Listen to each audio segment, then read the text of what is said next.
Usa ka water delivery boy o giingon na lang bigit sa illegal drugs gipusil patay kaninang buntag dito sa Dakbayan sa Talisay.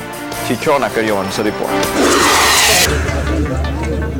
Nagkub nga nagkadugo ug wa niya kinabuhi si Jimbo Gadiano, 33 anyos na palgan sa barangay Lagtang, Dakbayan sa Talisay sa kaganihang buntag. Ang biktima kinsa lumad nga taga Sitio Crusher, barangay Lawaan 3, gihigtan pa sa duha ka mga kamot gamit ang liston.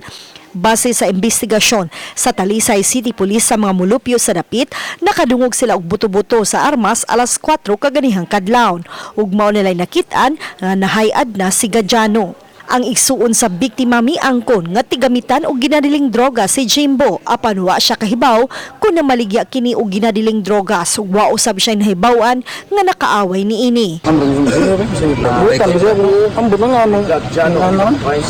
Apan mato di karag nga tawo si Gadiano ni Girlie Luwagi ang napatay atol sa drug bust ni atong Abril diri sa Dakbayan sa Subo. Gidugang ni karag nga posibleng giunay ra ang biktima sa iyang mga kauban sa illegal nga kalihukan, gumikan kay wa makarimit sa halin. Siya yung number one